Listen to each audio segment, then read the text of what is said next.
हम वर्तमान में कर्म करते हैं, क्रियमाण कर्म करते हैं, वही पुरुषार्थ।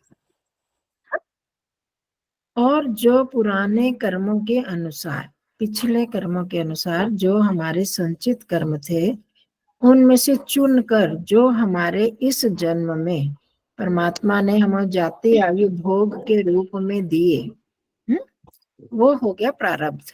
अर्थात जैसे अब हमारा जन्म हुआ इस जीवन में, तो इसमें हमें किसके घर में जन्म मिलेगा, कैसे माता पिता के घर में जन्म मिलेगा, और हमें किस प्रकार की सुविधाएं साधन रूप में मिलेंगी, अच्छी या बुरी, कम या ज्यादा, और कौन सा शरीर मिलेगा हमको, जाति जिसको बोलते हैं, पशु का, मनुष्य का। तो ये जो तीनों चीजें निर्धारित कर दी गई पिछले हमारे कर्मों में से, कुछ कर्मों को चुनकर, जितने की इस जीवन के लिए आवश्यक थी, जाति आयु और भोग के रूप में, वो तो सारे हो गए हमारे प्रारब्ध। ठीक है, इसी को हम भाग्य कहते हैं, इसी को हम किस्मत कहते हैं। जी जी जी। किस्मत कहें, भाग्य कहें, प्रारब्ध कहें, ये एक ही चीज है। और फिर उस प्रारब्ध को सुधारने के लिए, अब मेरे पास साधन कम है, कि धन कम, धन की कमी है, अब मेरा शरीर जो है वो ठीक नहीं है, पूरा हृष्ट पुष्ट नहीं है, उसमें जिसको हम कहते हैं स्टेमिना कम है, तो अब उसके लिए हम पुरुषार्थ करके कि और अच्छा खान पान करके अपने दिनचर्या को अच्छा बनाकर, आसन प्राणायाम या और जो भी डॉक्टरों के अनुसार या जो एक्सपर्ट्स हैं उनके अनुसार जो जो हम अपने जीवन में सुधार कर सकते हैं, उसके लिए प्रयास करते हैं, तो वो पुरुषार्थ हो गया वर्तमान का। ठीक है, इसी तरह धन के लिए, धन की कमी है, हमें पिछले प्रारब्ध के अनुसार, हमारे कर्मों के अनुसार हमें बहुत ज्यादा धन नहीं मिला, हमारे माता पिता का, हमारी पैतृक संपत्ति जो है अधिक नहीं है, एक छोटा सा मकान है या वो भी नहीं है। अब वो हम खूब मेहनत करके, परिश्रम करके हम ज्यादा बहुत कमा लेते हैं और ज्यादा धन बना लेते हैं, ज्यादा मकान बना लेते हैं, साधन इकट्ठे कर लेते हैं, तो उसको हम क्या कहेंगे, वो पुरुषार्थ हो गया, वर्तमान का पुरुषार्थ। ठीक है, जी जी। सारे लोगों का आपने जीवन में देखा होगा, बड़े गरीब घर में पैदा होते हैं और फिर मेहनत करके वो बढ़ जाते हैं, खूब पैसा, धन, साधन इकट्ठे हो जाते हैं उनके। और बहुत सारे लोग ऐसे हैं कि पिछले जन्मों के अनुसार उनका जन्म हुआ बहुत अच्छे घर में, और फिर आलस्यवश या गलत आदतों के कारण जो है वो उनका उसमें वो हो जाता है, मतलब नाश हो जाता है, धन का, गरीबी आ गई घर में। तो ये पुरुषार्थ कैसा हुआ, गलत पुरुषार्थ, मतलब पुरुषार्थ हो उस दृष्टि से नहीं हुआ, उस लाइन पर नहीं हुआ कि हमने धन को बचा कर रखना है या धन को बढ़ाना है। अब यहाँ पर ये होता है कि पुरुषार्थ बड़ा है या प्रारब्ध बड़ा है। यहाँ पर महर्षि दयानंद जी ने बार बार लिखा कि प्रारब्ध से पुरुषार्थ अधिक बलवान है। और इसमें भी जो हम जिसको प्रारब्ध कह रहे हैं, वो वास्तव में हमारा ही तो पिछले कर्मों का फल है। हमने तो पिछले जन्मों में पुरुषार्थ करके जो जो इकट्ठा किया, अच्छा किया या बुरा किया, वही तो अब हमें भाग्य के रूप में, किस्मत के रूप में या प्रारब्ध के रूप में मिल रहा है, वो भी हमारा ही किया हुआ है। पर जो अगर पीछे हम नहीं संभले, नहीं अच्छा कर पाए, तो इस जन्म में हम उसको बहुत अच्छा कर सकते हैं और मेहनत करके। इसी तरह संस्कारों में भी, संस्कारों के जैसे हम करते ही हैं चर्चा कि हमारे संस्कार पिछले, हम कहते हैं कि अच्छे संस्कार नहीं है, बुरे संस्कार है, हम क्या करें। तो अब हम मेहनत करेंगे, बार बार अच्छे संस्कार इकट्ठे करेंगे, सत्संगों में जाएंगे, अच्छे लोगों के पास बैठेंगे, अच्छी पुस्तकें पढ़ेंगे और कोशिश करेंगे हम अपने पुराने संस्कारों को जो है वो कमजोर कर पाए। तो फिर हम, वो हमारा पुरुषार्थ हो जाएगा और हम अपने संस्कारों को और अधिक अच्छा कर सकते हैं। हाँ, वो ये तो है कि जैसे एक गाड़ी है, गाड़ी में कुछ खराबी है, तो अब कहीं पर यात्रा पर गए हैं उस गाड़ी से, तो बीच में बार बार ब्रेक खराब हो रही है, उसमें खराबी आ रही है, तो रुकावट तो आएगी। ये तो हम कर सकते हैं कि उसको, ब्रेक को ठीक करवा लें, अच्छी तरह गाड़ी की रिपेयर करवा लें।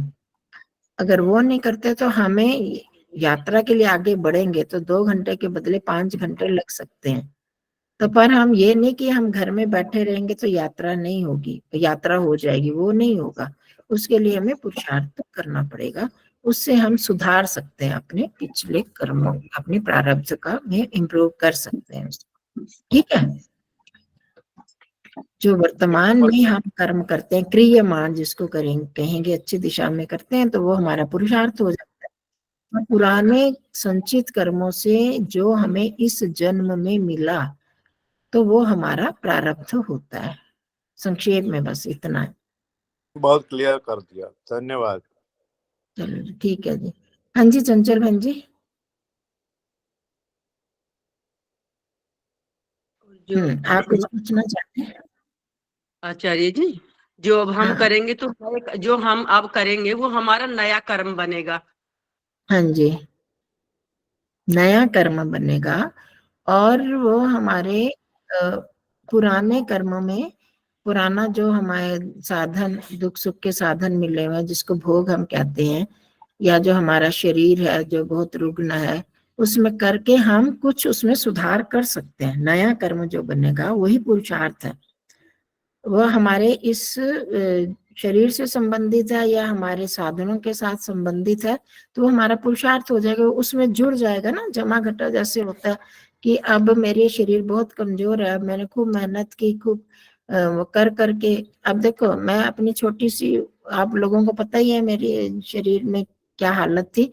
तो जब बताया गया कि अब प्राणायाम करो, तो ऐसा प्राणायाम करके वो ने पुरुषार्थ किया। वो पुरुषार्थ से मैं इस योग्य तो हो गई ना, मैं इधर उधर जा सकती हूँ, जो कि पहले बिल्कुल बिस्तर पर थी।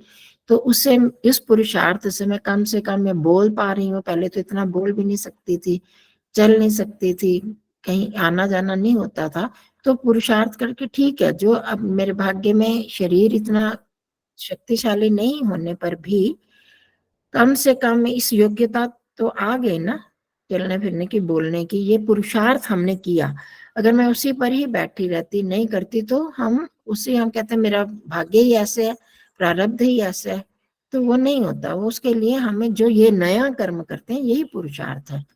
अब वो किस प्रकार का कर रहे हैं, उसमें माइनस होगा या प्लस होगा, मतलब उसको और खराब कर देगा। ये हम ऐसे गलत काम कर रहे हैं, पुरुषार्थ कर रहे हैं, बहुत इस तरह के कर रहे हैं जो कि शरीर के अनुकूल नहीं है, तो वो शरीर को ठीक करने के बदले और खराब कर देगा। तो इसलिए नए कर्म जो है वही पुरुषार्थ के रूप में है। वो किस दिशा में वो हमने सोच कर करना है। ठीक है। हाँ आचार्य जी जी, हाँ वो जी। आचार्य जी, जब ऋषि दयानंद को उन हकीमों ने जहर के इंजेक्शन दिए या दवाई दी, औषधि दी, जब उसमें ऋषि के कर्म भी जुड़े थे, जो ऐसे लोगों ने उन्हें ठीक करने की बजाय उनको सने सने करके मारा, ऐसा सुनने में आता है शास्त्रों से, विद्वानों से। तो आपको पता है, जानते हो आप कि हमारे जो सभी कर्मों का फल, जो हमको, जो भी हमें सुख दुख मिलता है, वो केवल हमारे कर्मों का फल नहीं होता। वो पिछले पूर्व जन्म के अनुसार तो ऋषि दयानंद जी का जो शरीर था वो बहुत हृष्ट पुष्ट अच्छा मिला था, और फिर उन्होंने काफी प्रयास करके दिनचर्या को अच्छा रखते ही थे, नियमित रूप से रखते थे, ब्रह्मचर्य का पालन किया, तो इससे उनका शरीर और हृष्ट पुष्ट हो गया था। तो बहुत सारे सुख दुख हमको दूसरों के कारण भी मिलते हैं, दूसरों के का अन्याय पूर्वक व्यवहार जो है वो भी मिलता है उसमें। अब यहाँ पर ऋषि दयानंद जी के केस में तो हमें ये लगता है कि उन लोगों ने उनके साथ अन्याय किया, जो जहर दिया, जहर के इंजेक्शन लगाए, वो तो उन लोगों के पाप कर्म है। अन्याय किया उन्होंने उस इंसान को समाप्त करने के लिए कि ये जो सुधार हो रहा है संसार में वो ना हो, क्योंकि उनको अंग्रेजों को भी डर था, इधर पौराणिकों को डर था कि हमें देश में स्वतंत्रता, हमको यहाँ से भगाया जाएगा। वो उनके कर्मों से सबको पता ही था, तो इसलिए वो उनके स्वतंत्र कर्म है। अब ये जो ऋषि दयानंद का जो शरीर था ये समाप्त हो गया, अगर उनकी आयु और थी लिखी हुई, मतलब कुछ तो आयु हमें पिछले जन्मों से मिलती है ना, जाति आयु भोग प्रारब्ध उनका था भाग्य में, तो वो उसका ईश्वर न्याय करेगा अगले जन्म में। अगर उनका मोक्ष हो गया होगा तो फिर तो बात ही खत्म वो तो चले गए, मुक्त हो गए सब दुखों से। और अगर मोक्ष नहीं हुआ और जो भी भोग उनके बचे थे अच्छे भोग, वो अगले जन्म में उनको ईश्वर देंगे। ये हम सबको पता है कि मैं जो आत्मा हूँ वो अलग अलग जन्मों में जाते हैं। और सुख दुख का भोग करने वाला कौन है? शरीर नहीं है, वो हम आत्मा, मैं आत्मा ही हूँ। और वही वो आत्मा तो नष्ट होगी नहीं, शरीर नष्ट हो गया तो ये आत्मा अगले जन्म में भी जाएगी। और सुख दुख का भोग कौन करता है?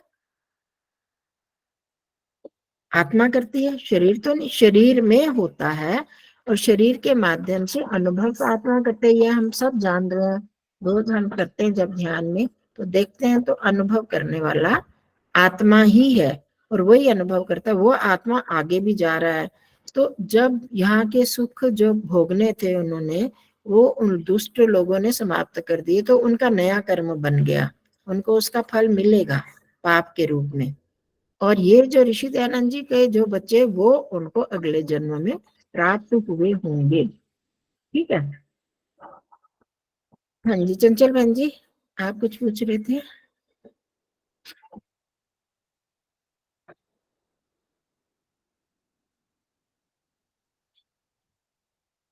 हाँ जी, आपका म्यूट है चंचल बहन जी। उपस्थान मंत्र को पढ़ते हुए ये हाँ जी। आता है कि आप सर्वद्रष्टा हैं, सर्वश्रेष्ठ कार्यों में लगे मनुष्यों के हृदय अपान और जल के प्रकाश को प्रकाशित करते हैं। द्रोह रहित मनुष्यों के हृदय प्राण और सूर्य के प्रकाशक हैं। अग्निदाह आदि कार्यों में लगे मनुष्यों के हृदय नहीं, ये कौन से मंत्र में है? ओम चित्रम देवानाम। अच्छा, देखो लोगों ने अलग अलग तरह के अर्थ किए हैं, किसी ने क्या अब कहाँ तक है, बड़ा तो गंभीर सा। ये सर्वश्रेष्ठ कार्य में लगे मनुष्यों के हृदय जल और अपान के प्रकाशक हैं। तो इसका अपान और जल के साथ मनुष्यों के हृदय को प्रकाशित करने वाले हैं। तो इसके साथ क्या जोड़ है? देखो मैं खुद नहीं, इसको नहीं ज्यादा समझ पा रही। हृदय का संबंध अपान, और अपान जल जो, का? हाँ, हाँ जी। अपान और जल का संबंध तो इतना हो सकता है कि जो हमारी शुद्धि होती है, अपान प्राण के द्वारा ये मल मूत्र की शुद्धि होती है, ये तो हमको पता है ना। अच्छा। अपान वायु नीचे की तरफ, हम्म। नाभि से नीचे की तरफ है। हाँ और जी। जब जल अधिग्रहण किया जाता है तभी हाँ। शुद्धि हो जाती है अच्छा। ना। और श्रेष्ठ मन कर्मों का करने वाले, वैसे देवा नाम उदगादनी का, मुझसे उन्होंने श्रेष्ठ को लिया होगा। हम्म। तो इतना देखो इस अर्थ को इतना महत्वपूर्ण नहीं लग रहा मेरे को, मतलब जो भी है उसके से देवा नाम उदगादनीकम चक्षुर, इसको हम कल करते हैं, इस मंत्र के अर्थ को कल ध्यान में कर लेंगे। ठीक है। ओके, ठीक है जी, ठीक है। हाँ, तो धन्यवाद। उसमें इसको स्पष्ट पूरा ही आध्यात्मिक अर्थ है, जो परमात्मा हम्म। कैसे अग्नि सूर्य इत्यादि सबको बनाने वाले हैं, किस तरह से, तो हम्म। उसको हम कल करते हैं कि ओके, अच्छी तरफ हम बड़े ठीक है। लाभ उपस्थान ईश्वर की समीपता को अनुभव कर रहे हैं। ठीक है। ठीक है। हाँ जी, कल करेंगे। धन्यवाद। कंचन जी, हाँ जी। कल ना आप ऋतंच सत्यांच वाले मंत्र पे देना। नहीं, अब उन्होंने कह दिया ना, फिर अगली बार कर लेंगे। आज नहीं, कल कल। कल के लिए ही मैंने उनको बोला है ना, चित्रम देवाना। अच्छा अच्छा, ठीक है ठीक है, फिर हाँ, सही। फिर कर लेंगे अगली बार। वैसे तो आपको हाँ हाँ याद है हाँ तो हमने पूरे ये मंत्र सारे किए हुए है ना। हाँ, किए पर थे, मुझे याद आ रहा है हाँ, 2-3 साल हाँ, पहले। कोई बात नहीं, फिर कर लेंगे। बार बार करते हैं जब, क्योंकि रोज करने वाली चीजें हैं ये संध्या इत्यादि, तो जितनी बार भी करें उतना ही लाभ है। चलो जी, तो अब हम एक सेकंड, आपकी जो वीडियो है उनकी प्ले लिस्ट नहीं है? मैंने पूरी प्ले लिस्ट नहीं बनाई हुई, फिर मतलब ठीक। ऐसे डाली तो हुई है वीडियोस, का भी सोचा था थोड़ी सी डाली थी प्ले लिस्ट में, इसलिए लंबा टाइम चाहिए करने के लिए। प्ले लिस्ट नहीं है वैसे, वीडियो में वीडियोस तो डली हुई है।